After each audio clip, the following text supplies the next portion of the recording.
Welcome to Then and Now, a podcast by the UCLA Luskin Center for History and Policy. We study change in order to make change, linking knowledge of the past to the quest for a better future. Every other week, we examine the most pressing issues of the day through a historical lens, helping us understand what happened then and what that means for us now. Welcome to Then and Now. I'm Rosalind Campbell, Assistant Director of the UCLA Luskin Center for History and Policy, which hosts this podcast. Today, we're going to discuss the politics and policies surrounding women's reproductive rights. In the past few years, the United States increasingly has introduced measures that restrict access to reproductive health care for women, access to abortion, and the right to bodily autonomy. Culminating last year in the Supreme Court's reversal of the historic Roe v. Wade decision that granted American women the constitutional right to an abortion. Debates about who gets the right to make decisions about women's bodies, however, are certainly not new, and these debates often draw on religious or social prioritization of the mother or the fetus. How are we to understand the religious and historical underpinnings of this complex issue? And how does the history of women's reproductive rights inform our conversations today? Joining me today to discuss the deep history of this issue is Dr. Elizabeth O'Brien. Dr. O'Brien is currently an assistant professor of the history of medicine at Johns Hopkins University, but I'm very delighted to say that she will be joining us at UCLA this coming fall. Dr. O'Brien's research explores the history of medicine through the lens of social and cultural history, addressing themes of gender, religion, race, and empire in the production of medical knowledge. Her current research focuses mainly on how patriarchal, colonial, and religious powers influenced and controlled women's reproductive choices between the 18th and 20th centuries in Mexico, a debate that has obvious relevance to current discussions about reproductive rights and legislation in the United States today. Welcome, Elizabeth. Thanks so much, Rosalind Campbell. I'm delighted to be here and to have this conversation with you today. Thanks for the invitation. So let's get started by talking a little bit about your research, which focuses on nearly 2 centuries of Mexican history from the end of Spanish colonialism through the 20th century. Can you give us a little bit of background on what was happening in Mexico during this time period? So very broadly, my book, which will be coming out with the University of North Carolina Press in November, it's called Surgery and Salvation, The Roots of Reproductive Injustice in Mexico from 1770 to 1940. Very broadly, it illuminates reproductive politics over the course of these centuries, but especially during times of social change. So under religious missions, as well as during various waves of secularization and state formation through the late 18th, 19th, and early 20th centuries. So in the late 18th century, the 1700s, the Spanish Bourbon colony was intently focused on modernizing, improving, and reforming the colonies. So what I focus on there is that Bourbon authorities looked for a way to reform the cesarean operation and make it into a surgical technique that would spiritually incorporate the indigenous groups that they wish to assimilate into the state, especially on the borderlands. After independence in 1821, then throughout the 19th century, I look at medicine in the context of Republican state formation. So here I look at women as both reproductive subjects, and I look at debates about their reproduction and gender, and as medical professionals gaining expertise in reproductive science. By the mid-19th century, this was the era of Mexico's liberal reform laws, also known as La Reforma. And this was a time that witnessed a series of clashes and cultural battles between liberals, conservatives, and Catholics of all varieties and ideologies who held competing visions of the nation and women's place in the nation.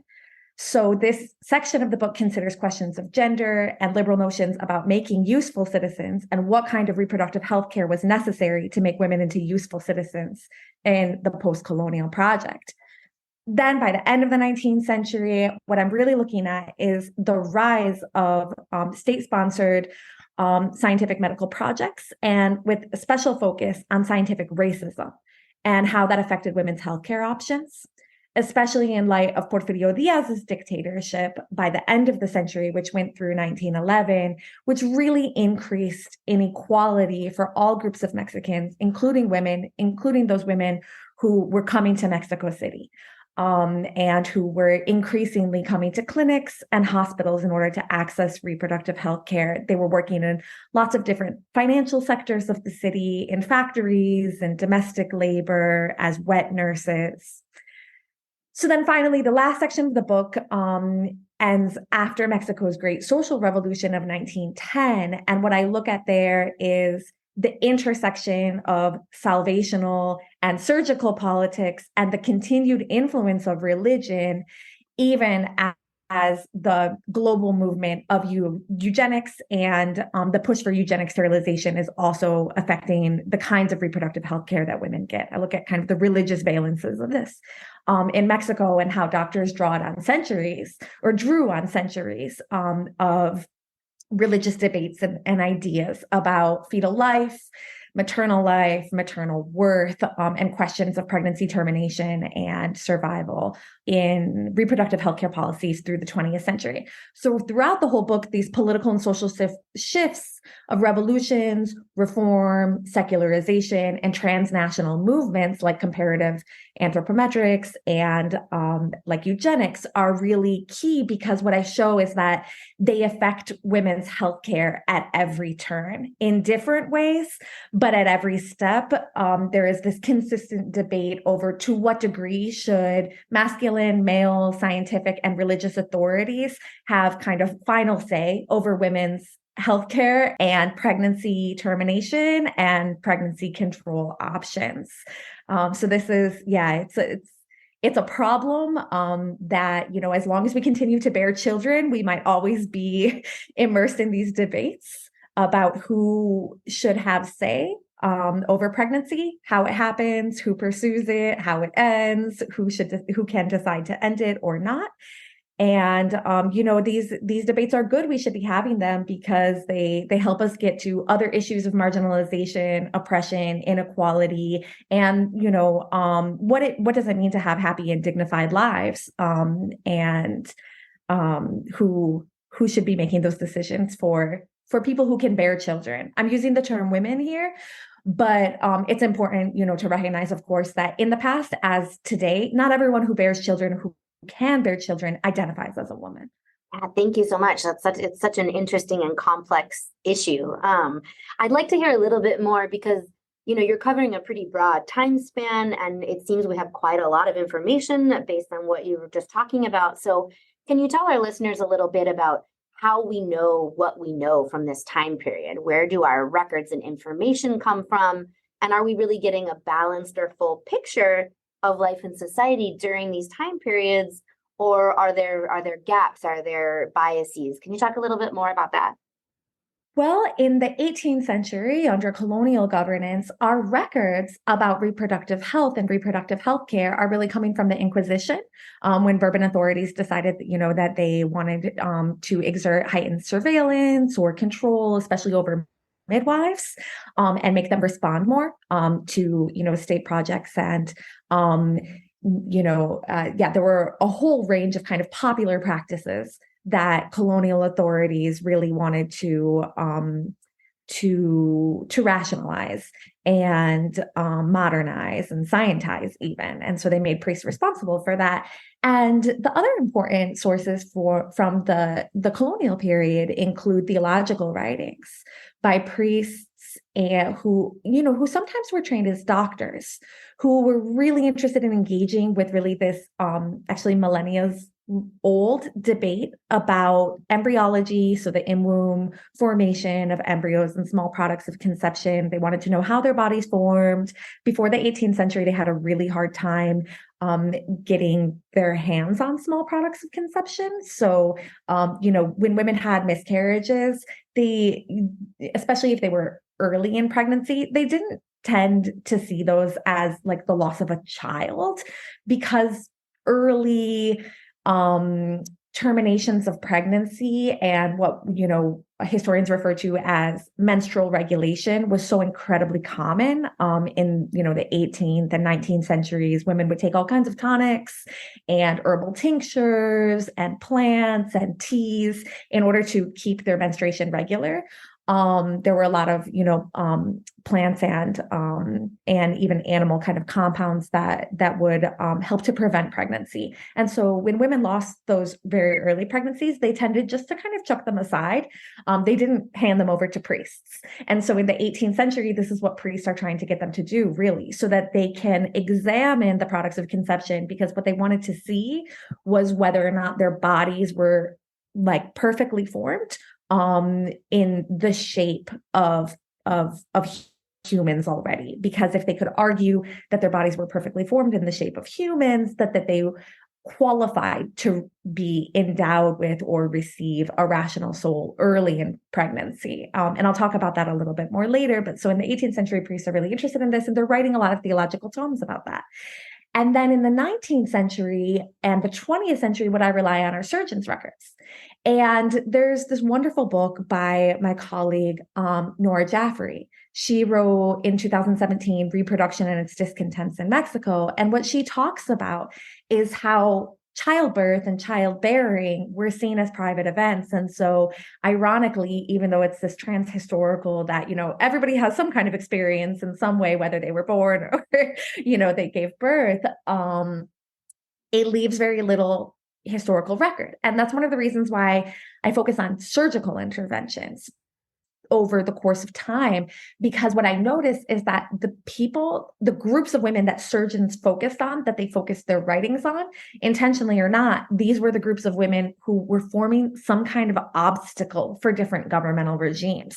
So they were either unchristianized indigenous women in the 18th century, especially in the borderlands, or they were women with hysteria during national cultural debates about gender and liberal rights and who qualified for those rights, or they were nuns exercising medical authority during state secularization, or sex workers, for example, people who engaged in transactional sex in the late 19th century urban landscape, or by the 20th century during eugenics, when the whole world is thinking about fertility control, contraception, sterilization, and who should what should be the scientific efforts to control childbearing and fertility and the future of the human race.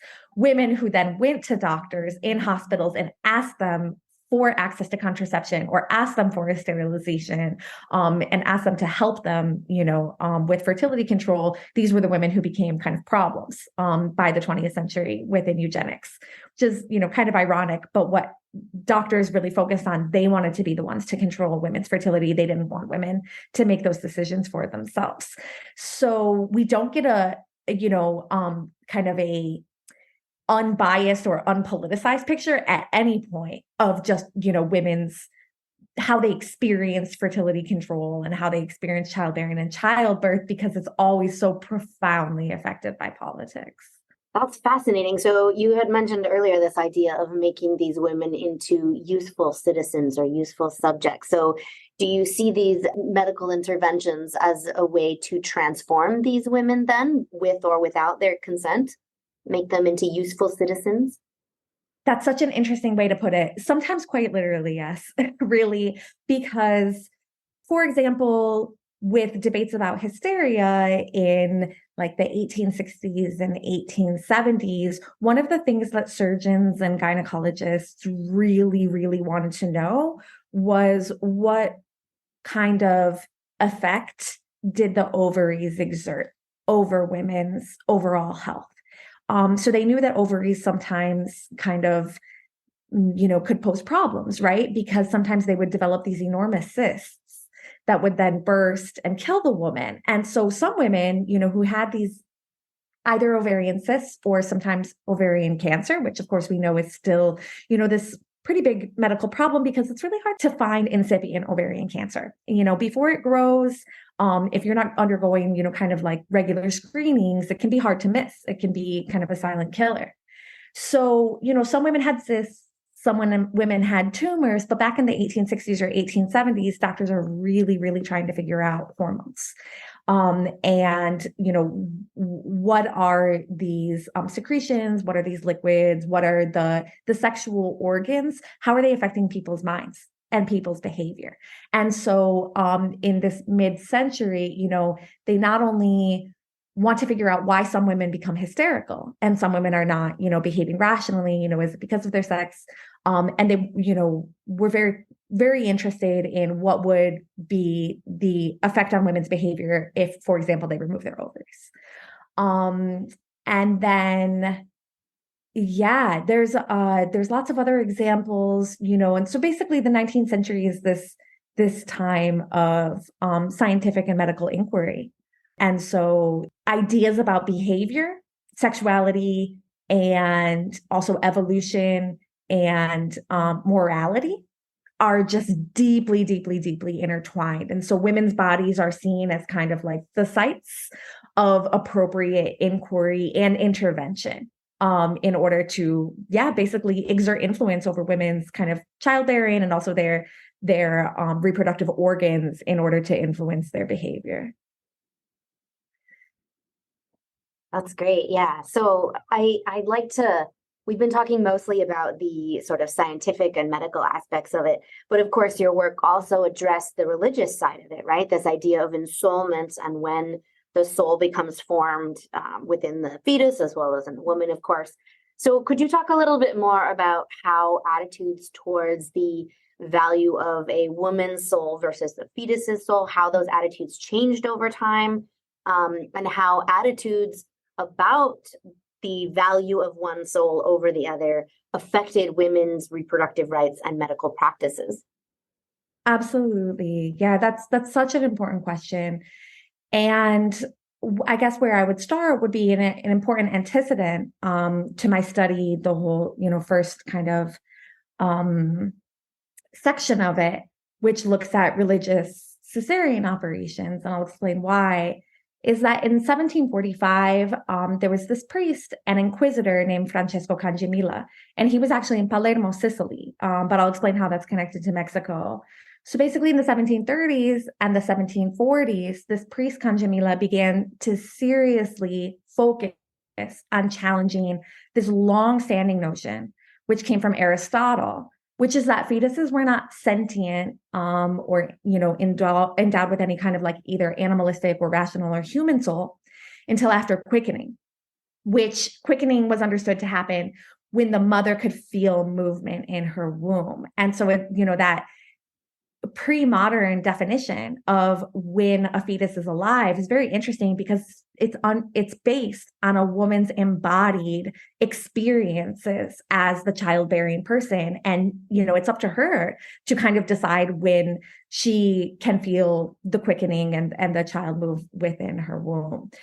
And so, prior to the 19th century, fetuses and embryos and unborn products of conception were definitely not considered ensouled with a rational human soul, usually until around the time they were born.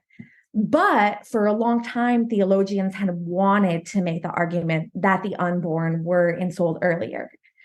Precedent from church fathers, including Augustine and others, prominent embryologists, including Leonardo da Vinci, prevented them from making this argument because basically there wasn't enough proof that the body of the embryo or fetus was organized in such a way that it could receive a soul.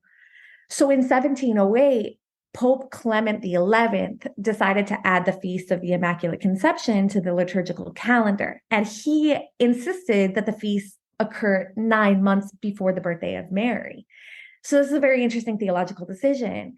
Basically, what he said was that God had endowed Mary with grace and preserved her from original sin, meaning that she must have been a full human person from the first moment of her being. She didn't need spiritual regeneration in order to become a person. So Clement then asks theologians to explore the notion that if Mary was a human person with a soul from conception, how likely was it that all human life began at conception? So what my book focuses on is how obstetric surgeries really became, the cesarean section became very, very, very key to exploring this notion. Kanjamila, the priest that I mentioned earlier, he insisted that only the cesarean operation could prove that these fetuses were formed and eligible for ensoulment. And what he implored priests to do and really underscored was that priests had the responsibility to surgically extract and examine as many unborn products of conception, embryos, and fetuses as possible in order to make this argument that life begins near or at conception. He starts to make this argument in 1745, and he asks other theologians to consider it and to perform their own cesarean operations in order to add to this body of research, really. He was actually the first one to use the word embryology to combine embryo with ology, the scientific study of something. And so it's amazing that, but perhaps shouldn't be that surprising, that modern embryology came from Catholic priests during the Enlightenment. I mean, they really made it into a science and, and a point of emphasis, right? So although it may seem incredible, the Catholic Church didn't take the official stance that life begins at conception until a century and a half later in 1869. And that's when Pope Pius IX removed the long-held distinction between animated or ensouled and moving and post-quickening fetuses and unanimated fetuses. He says it was those who were not understood to be living and having a soul yet. He says, no, there's no more difference. It's no longer acceptable to control your own fertility and regulate your own menses and, basically take, herbal forms of contraception or go to doctors and midwives and ask them to remove, early term or even, later term pregnancies. He says there's no more distinction. And so he publishes this papal bull that declared that all products of conception were animated with a rational soul, and that abortion, which, now he's trying to define, merited excommunication. So basically it took more than a century or a century and a half of theologians becoming obstetricians and becoming surgeons and performing cesarean section and really underscoring that the fetus's soul was the priority there in order to make that argument that fetuses were ensouled within the womb. Before that, the argument was not made. And the question that you asked about women's souls is so important here, because basically these theologians, they would say it quite bluntly and quite disturbingly. They would say, it doesn't matter if we actually have to kill a woman by performing cesarean surgery on her in order to save her unborn child's soul, because her soul is either already saved through baptism and the performance of the last rites, or in the case of like indigenous women in the borderlands who were unchristianized and maybe rebellious and engaging in war against missionaries, they would say, her soul is lost to the devil in that case. We can't save her soul. So it's more theologically and scientifically important to access the fetus's soul and save the fetus's soul and incorporate it as a vassal of the Spanish crown and as a child of the king. So it was quite the origins of the modern cesarean section, even as performed by priests during the Enlightenment, are quite literally very strongly tied with the theological argument that an unsaved fetal soul is more important or holds greater weight than a saved woman's soul. Theologians would even say that refusing to try to find a small embryo or product of conception or unborn, unbaptized fetal soul was equivalent to 2 homicides. And priests could be charged with that homicide, and 2 homicides. They were guilty of killing the fetus's soul and its unborn body. Whereas theologians would underscore that women's bodies were an imagined loss because, like I said, their souls, either it was up to them, if they were irrational, if they were not letting their souls be saved, and if their souls were saved, then, it was over and they needed to sacrifice themselves for the children.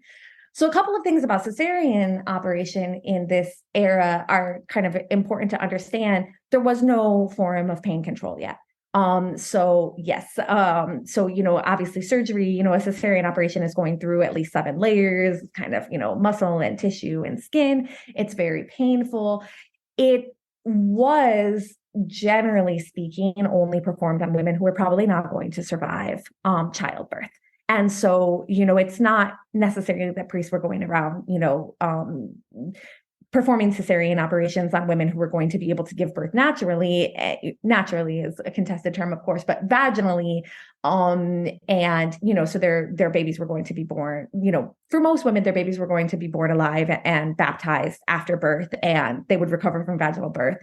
However, there were these other cases in which women were struggling to give birth. Maybe the child was not positioned correctly in the womb and wasn't coming out. And so before priests started to do cesarean operations in the 18th century, basically what would happen would be that midwives, surgeons, barber surgeons, physicians, sometimes priests, sometimes just family members, they would try to save the woman's life by reaching in through her vaginal canal and puncturing the child's head, because usually the child's head would really swell and not be able to come out, especially if it was dead already. It would kind of start to, get all this edema.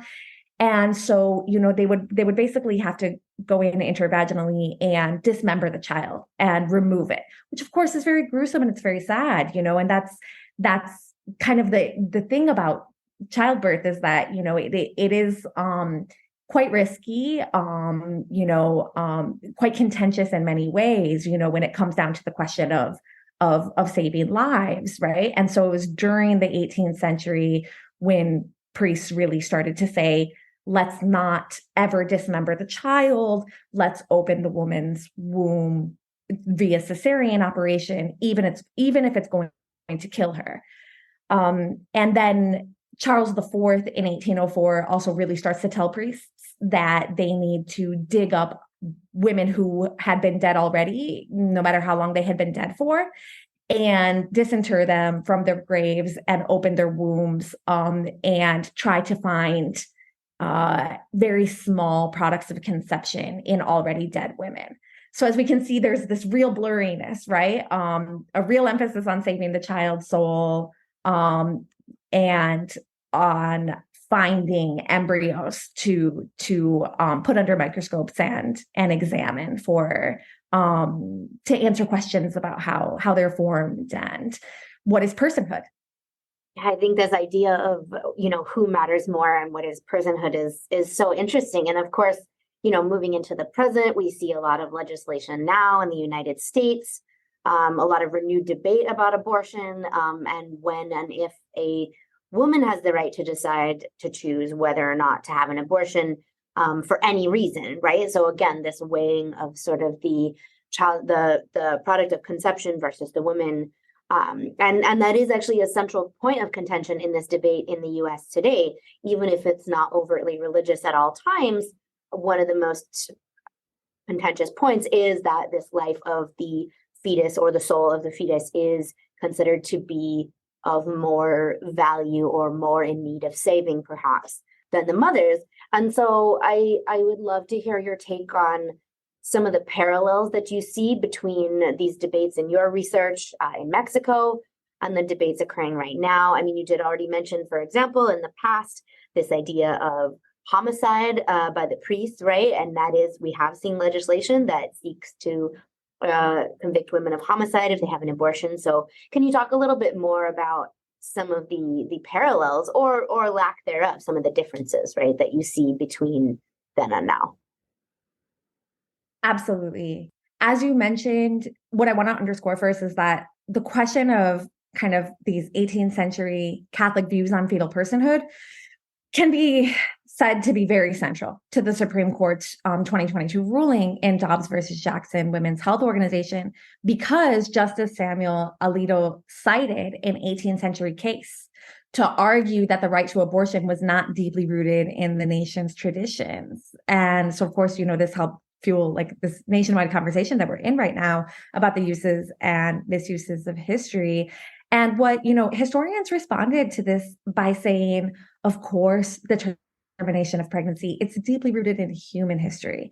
As far back as we have records of humans, we see evidence of women seeking to terminate early pregnancies, of, going to, other specialists in order to ask for the termination of even later pregnancies, and seeking to prevent pregnancies as well. So this is it's really part of the human experience. And, it's, I think it's so interesting what gets classed as an abortion and what doesn't, because, for example, in the case of an ectopic pregnancy, there's no way that that product of conception is ever going to survive.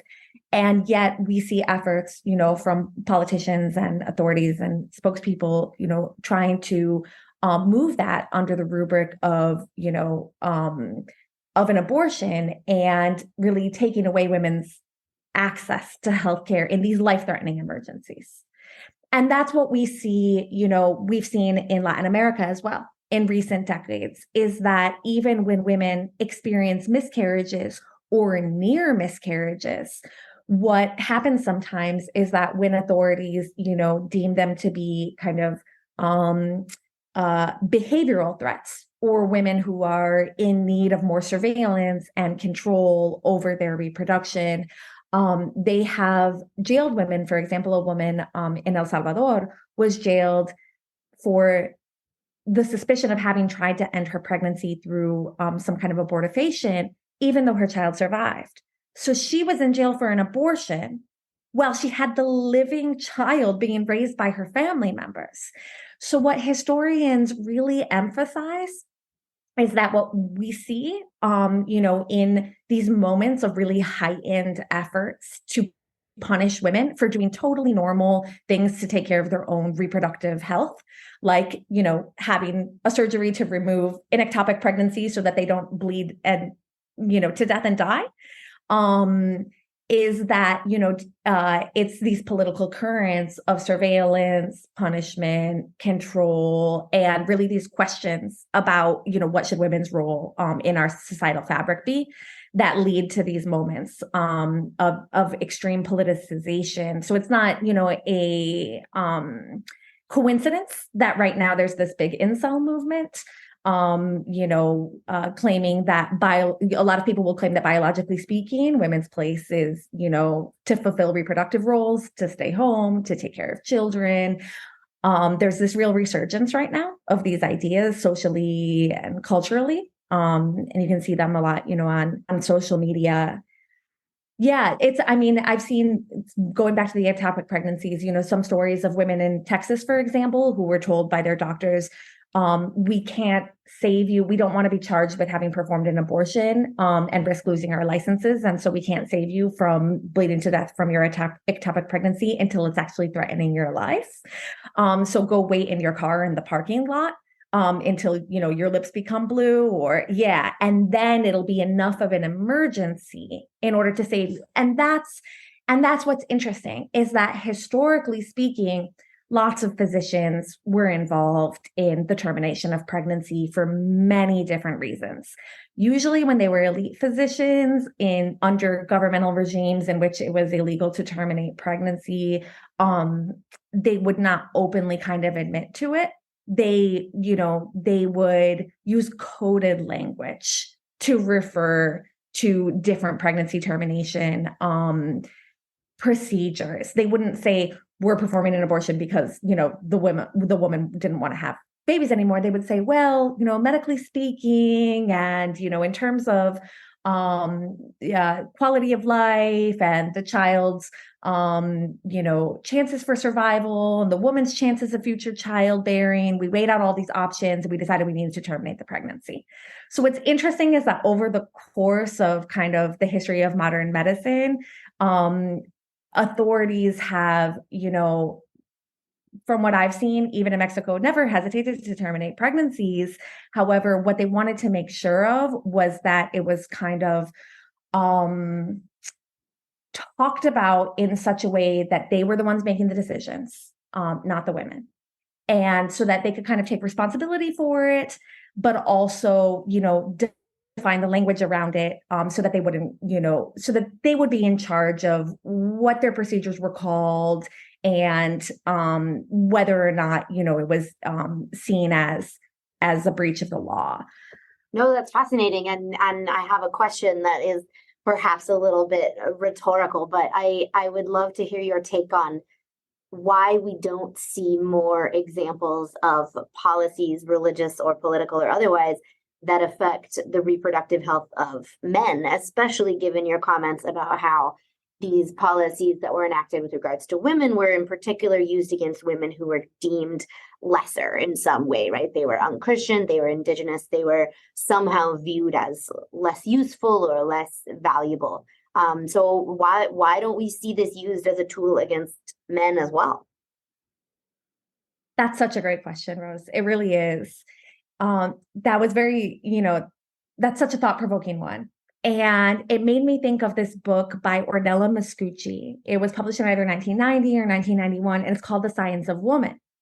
And her core question is this, why did obstetrics and gynecology develop as a modern specialty, in which, the vast majority of specialists or experts, practitioners have been men? And why does it not have an equivalent of men's medicine?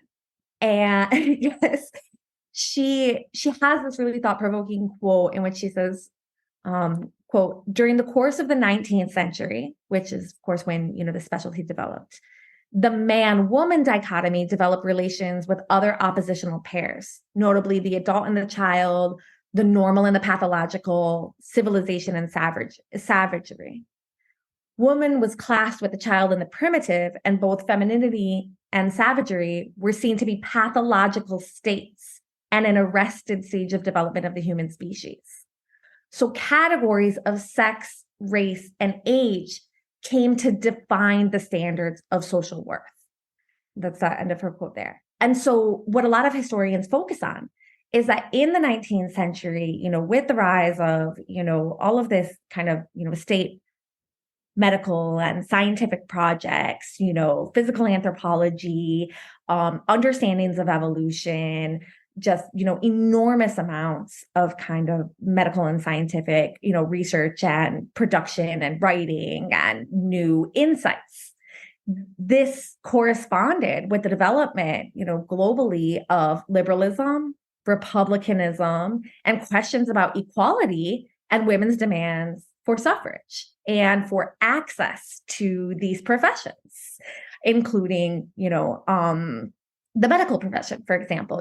Women begin to train as doctors in the late 19th century, even though their classmates and administrators and university, leaders are saying, that's laughable. They'll never make good doctors. It's not proper.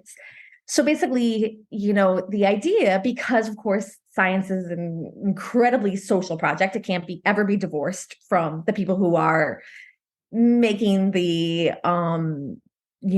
syntheses of scientific and social knowledge, right? The idea was that only science could make the case that women were constrained, by their physiology, by their hormones, by their bodies, and that, there was potentially a scientific case to be made that their nature was domestic and that therefore their responsibilities should be too. And so, in the late 19th century, there was this idea that if women studied too hard, they would become unsexed, that they would lose the sexual qualities that define them as feminine. And of course, it's great because, women doctors were there, contesting these things, arguing against them, saying, we're not defined by our physiology. But this was pretty, these were the ideas that kind of shaped scientific understandings of reproduction. And basically the question, in each chapter back to the 18th century through the 19th century, my book, looks at men's ideas that women are too irrational to make decisions about their own reproduction. And then, in each chapter, there's women saying, this is my reproductive reality, and I need help with it in the case of an emergency, but I don't need you to assume control over it.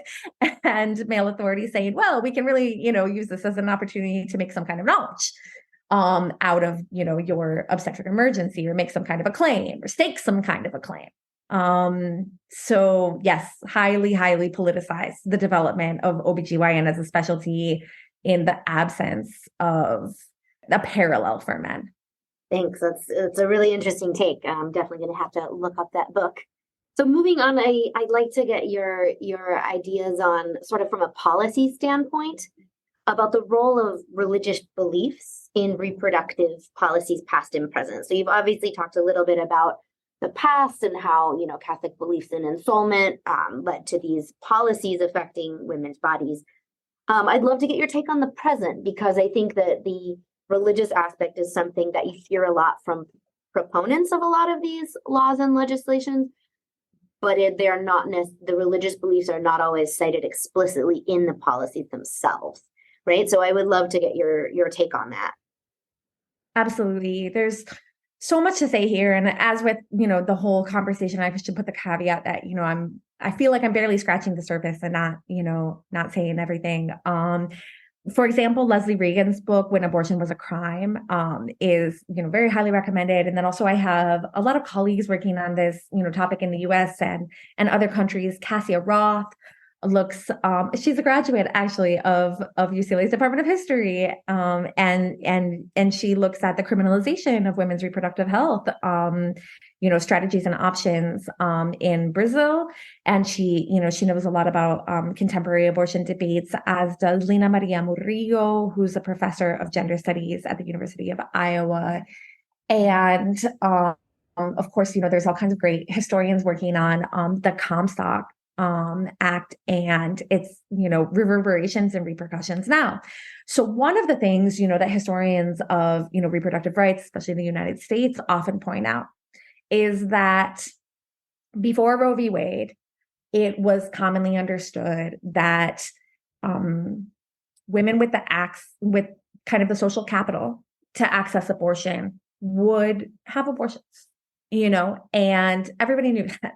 The elite knew it. And that's basically what I see, the roots in like the medicalization of women's reproductive health in the 19th century is when I see this really come to light, that, women with a lot of money would be able to get kind of the most cautious, gentle, elite physician, supervised care in their home to just gently terminate all the pregnancies that they wanted, no matter what stage of pregnancy they were at. And again, like I was saying, like the physicians would come up with all kinds of, language around this, not to say I'm an abortion provider, like a lot of women would say at the time. They would take out ads in the newspaper and say, I'm an abortion provider. If you need an abortion, come to me. And that was also accepted, for a lot of US history. There's this abortion provider in the 19th century, Madame Restall. There's a couple of books and really good, dissertations. Shout out to Brooke Lansing, who just defending her dissertation on this 19th century abortion provider. So, this continued over the course of the 20th century. Women who needed abortions would have them, and oftentimes the quality of that care depended on how much money they had. Then after Roe, when all women could have abortions, there was an evangelical bloc, historians say, that decided that they needed a new approach to the issue. And so what they did was, to really kind of capitalize on the new technology, especially like advanced ultrasounds, and make a very big deal out of the visibility of, a unborn child growing in the womb, and kind of plaster the nation with these images in order to humanize and, give this kind of, visual personhood to the unborn. And they started harping on this idea: life begins at conception, life begins at conception, life begins at conception. You're killing a human being through the termination of pregnancy at any stage. And so it was not something that the Catholic Church really had to focus on, because they really couldn't and still can't. They in the 18th century made it a point of inquiry, and the reason for doing these cesarean operations are like, we would like to be able to prove that life begins at conception. And then, they couldn't prove it. And so by 1869, the Pope just said, well, let's just say that that's the case. And then after that, there was no further that they could go with this. They were like, this is our position, and that, and so it will be. And it didn't have as much of a policy effect in terms of politicians incorporating into US laws, making it the cornerstones of their campaigns, making it what they try to rally people around and kind of, impose upon the minds of the youth until after Roe, because I think they felt like they had to. what's interesting, going back to kind of history and a comparative history of Mexico and the United States, is how repressive the United States is overall, historically, and today, even as compared to Mexico. Because you might think, well, Mexico, has the strong Catholic influence, and the Catholic Church believes that life begins at conception. Yes, but like I was saying, they this was not used in the same way for the same kind of repressive policies that the United States had. So I think that the United States, because maybe of its puritanical, social and cultural influences, Comstock, the Comstock Act was a very, very, very repressive policy that has no equivalent throughout Latin America. So just yesterday, I was talking with a group of historians of, reproduction in Latin America, and they were saying, contraception was never banned in Mexico like it was in the United States. They can't find any evidence whatsoever that it was. In the United States, the first anti-abortion campaign occurred in the 1850s, and it was led by a Harvard-trained physician named Horatio Robinson Storer. So he then gained the support of the fledgling American Medical Association. So he had the backing of, the nation's physicians, this anti-abortion doctor. And by the 1870s, most U.S. states had passed anti-abortion legislation. Mexican legislation at the same time was actually much more of a gray zone on abortion. It allowed doctors to perform the termination of pregnancies. As I mentioned several times already, by the 1890s, the Comstock Act criminalized the sale of all contraception devices and medication, further heightening the criminalization of women's efforts to manage their fertility. So in contrast, there's no evidence of a physician-led anti-abortion movement in the 19th century in Mexico. Instead, there was this kind of acceptance of and participation of fertility control that at the same time was always couched in this patriarchal salvational rhetoric that kind of engaged with Catholic reproductive doctrines at every turn. This is fascinating. And I think to kind of round things out, what should be our takeaway from this discussion? We're obviously looking at a deep and complex and contentious history. So how should we move forward? How can we use this knowledge to inform our present, and what can we expect? Can we even predict what might happen next?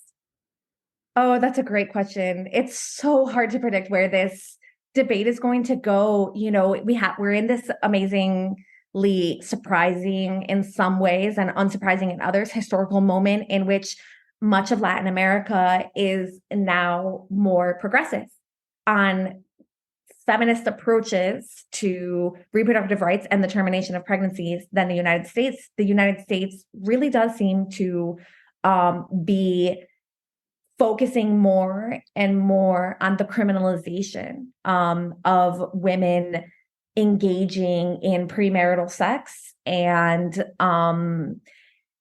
these laws restricting the movement of pregnant people in the United States are incredibly concerning. The use of big data and social media companies and, phone activity to issue arrest warrants, to go after women for having engaged in some kind of, pregnancy termination or fertility control efforts is truly disturbing and concerning. And I think that actually, our colleague, Kelly Little Hernandez, would be able to explain to us how the United States' extreme levels of incarceration are related to this, because women are not incarcerated at nearly the same levels of men, and with these new policies we might see more and more of that.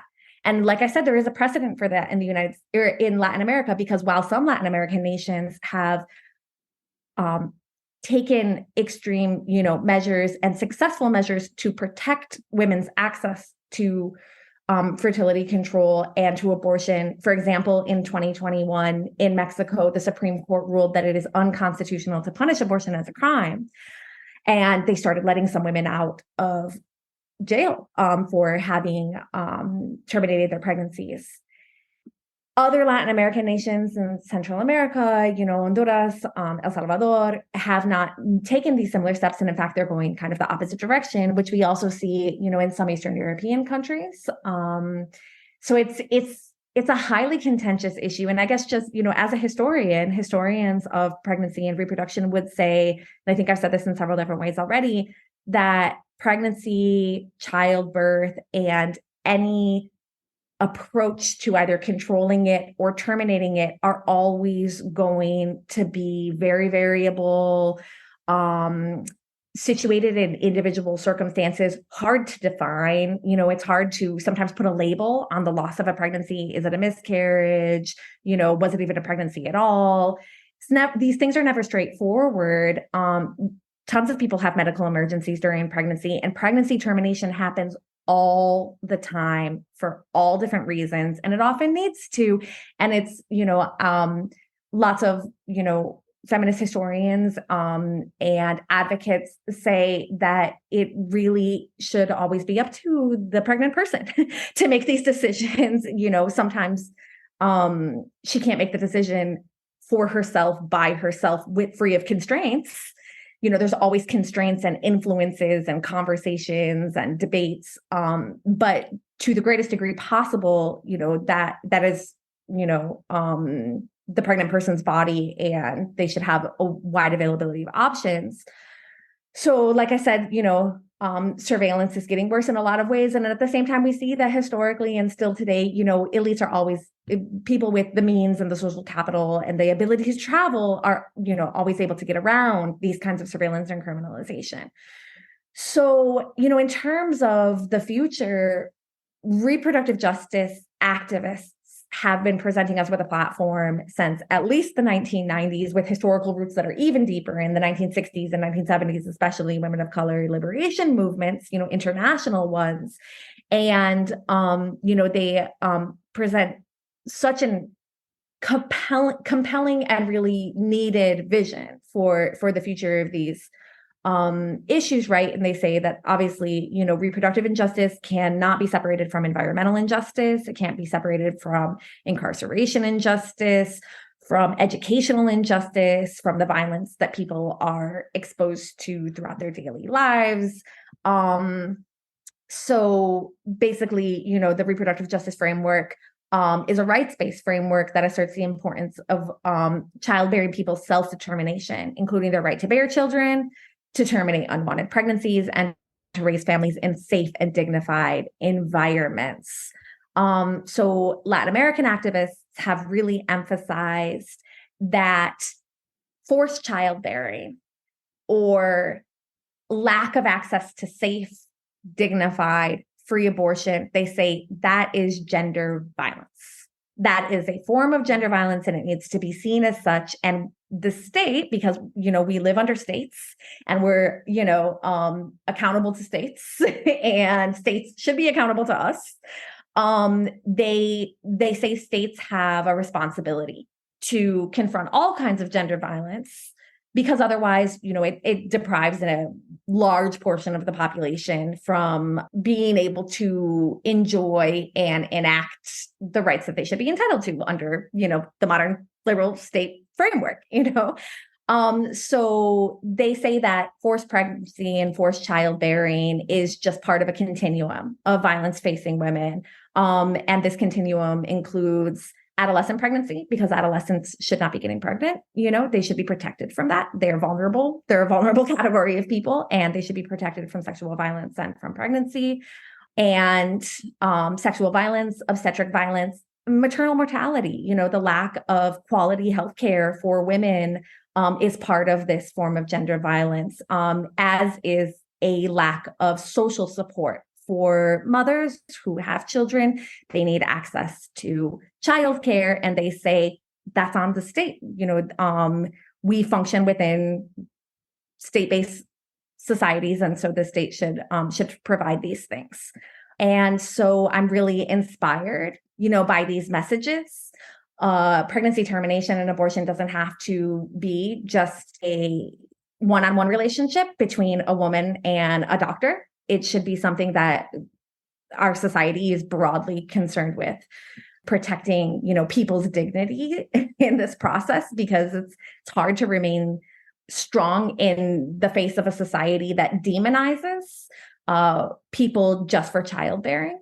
And so dignity and justice are kind of really, they're not extra, they are necessary. And that's what people demand. No, that's great. Thank you so much for joining us today and for this very sobering, but also very rich and I think really important discussion, right? These are things that we all grapple with day to day. And so I really appreciate your insights. And I have to say, I'm very much looking forward to your book when it comes out. So thank you for joining us and for sharing your insights with us today. Thank you so much, Rose, for the invitation, for the conversation. I really enjoyed it and look forward to future ones as well. Thanks again.